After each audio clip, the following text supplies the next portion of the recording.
Gloire à Jésus. Bien-aimés, encore ce soir, je vous salue encore. Soyez bénis dans le nom précieux de notre Seigneur Jésus-Christ.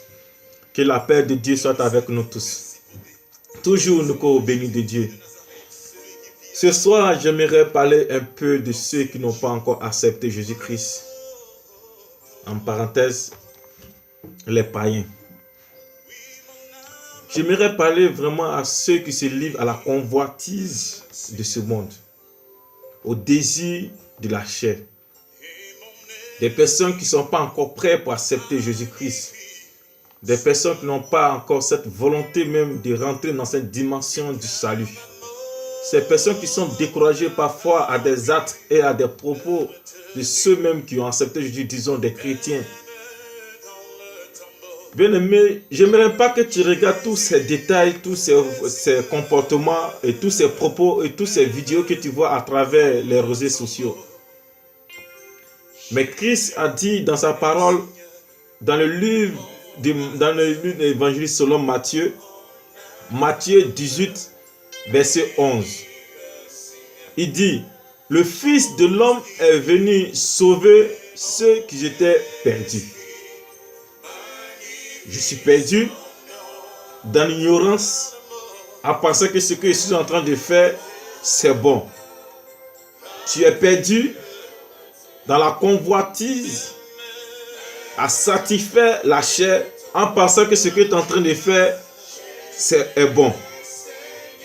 Mais aujourd'hui, à cause de cet amour, à cause de cette affection que Dieu a pour nous, il a envoyé son Fils unique, afin que moi, pécheur, menteur, voleur que je suis, par sa mort, je sois sauvé. Afin que toi, voleur, menteur, pécheur que tu es, tu sois sauvé. Il n'a pas dit de regarder les pasteurs, des hommes de Dieu qui font des choses qui vous choquent, de regarder, d'écouter les propos des chrétiens. Quand vous attendez, vous êtes découragé, de regarder même une famille chrétienne qui se comporte d'une manière que dans le monde, les gens ne font pas ça, bien aimé. La Bible dit que Christ est venu pour nous qui sommes perdus.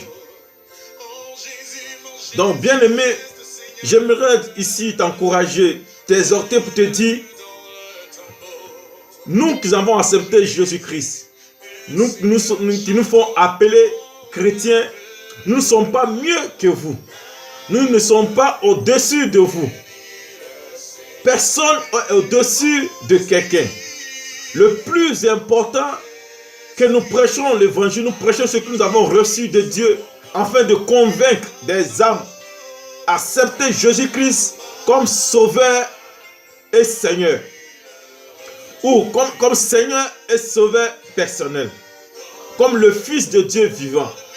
À travers cela, vos péchés, votre ancienne nature disparaîtra, votre vieil homme disparaîtra, et immédiatement vous devenez une nouvelle personne, une nouvelle création.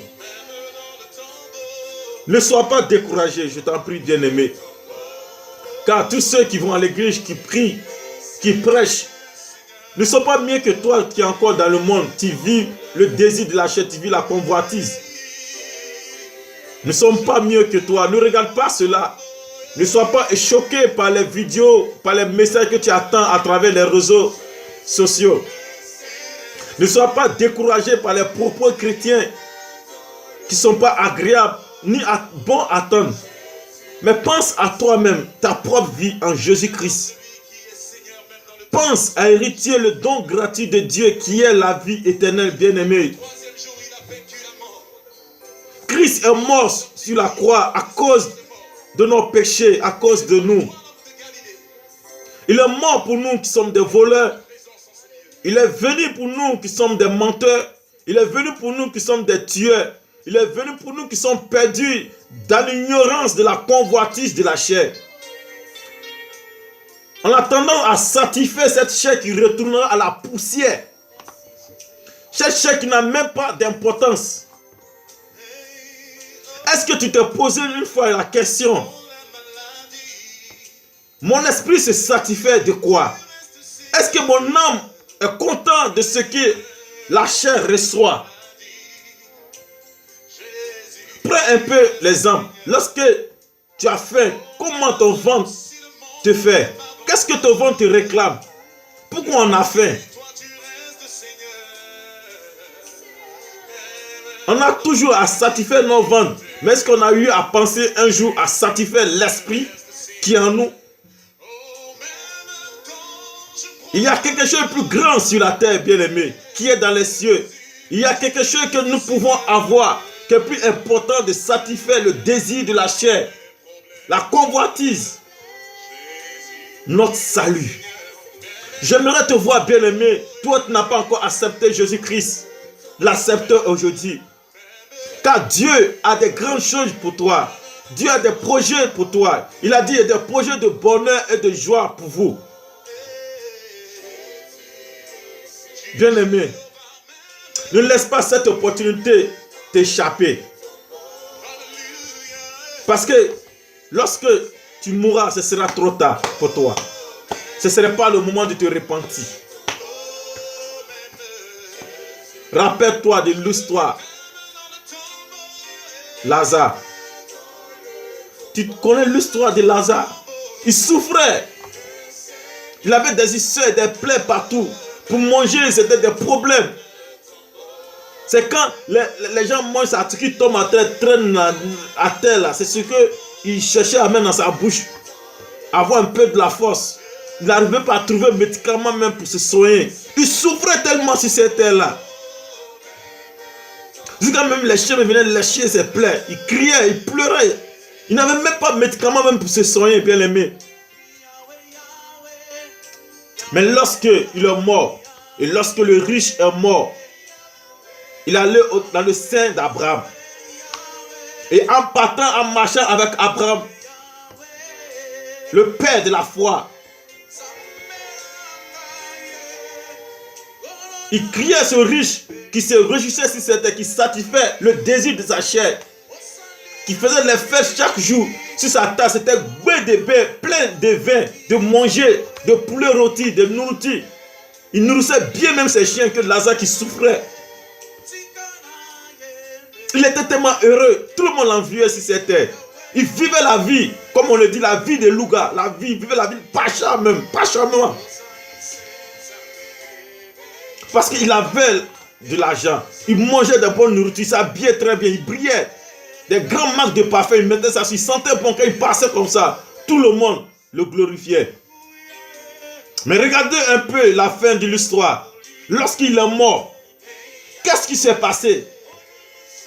Il était dans le tourment, dans le feu. Il souffrait beaucoup. Il pleurait même. Juste comme il a dit à Abraham, dis à Lazare de mettre son doigt dans l'eau. Toi, tu buvais les biquières et les verres bien remplis là. Quand même tu bois, même tu es rassasié, mais bien. Aujourd'hui, là, c'est goutte d'eau que tu cherchais dans le feu. Il faut comprendre que quand tu te réjouissais là-bas, Lazare souffrait. Nous sommes à la deuxième vie. Et cette vie, Lazare a la vie éternelle. Et toi, tu es dans le feu. C'est l'exemple de notre vie sur cette terre, bien-aimée. Je ne fais pas ce message pour te dire que je suis mieux que toi ou au-dessus de toi ou je comprends que toi. Parce que l'œuvre de Dieu, chacun de nous a touché l'aspect de Dieu où il développe, qui va l'amener à reçu son ministère. Donc moi, je ne peux pas me dire, je ne peux pas me mettre là pour dire que je suis supérieur à toi, bien-aimé. Mais je sais que Dieu t'aime, Jésus t'aime, bien-aimé. Regarde un peu, comme on le dit en nous, science. Regarde dans le ghetto. Ne te laisse pas influencer par ces gens qui font des choses qui te découragent d'aller à l'église, d'accepter Jésus. Ne regarde pas les propos des chrétiens qui parlent, qui découragent à travers leurs paroles d'accepter Jésus-Christ. Ce sont les envoyés du diable. Même le diable, il est dans l'église. Il est dans la maison de Dieu. Cherche ton salut. Accepte Jésus-Christ. Accepte Jésus-Christ, bien-aimé. Tout ce que nous faisons sur cette terre-là, Ce sont des choses éphémères. Ce sont les désirs charnels. Ça passera.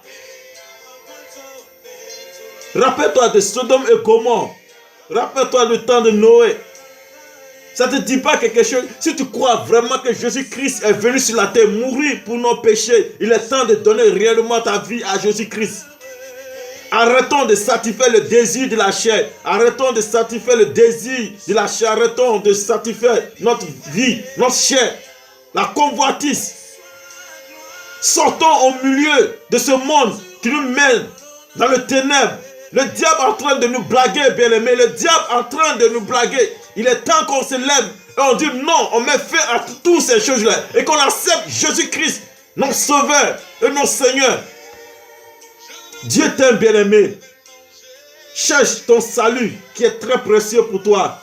Afin que ce soit un jour trop tard pour toi de rentrer dans l'enfer, dans le feu. Ce message est pour toi. Prends conscience, car tout ce que tu es en train de vivre maintenant passera. Il y aura un jugement pour tout ce que nous faisons.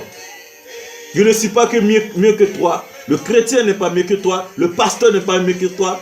Le ministre n'est pas mieux que toi. L'évangéliste n'est pas mieux que toi. L'apôtre n'est pas mieux que toi. Personne n'est mieux que toi, païen bien-aimé. Toi qui n'as pas encore accepté Jésus-Christ. Personne n'est mieux que toi. Personne n'est mieux que toi.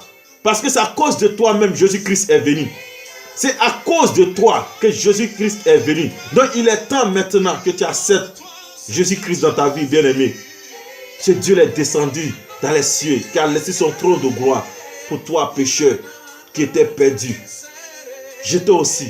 Mais quand j'ai accepté Jésus-Christ, j'ai vu vraiment que vrai, l'amour de Dieu est grand. Soyons tous sauvés par le nom puissant de notre Seigneur Jésus-Christ. C'est un nous béni de Dieu. Soyez bénis et restez toujours connectés. Je vous aime.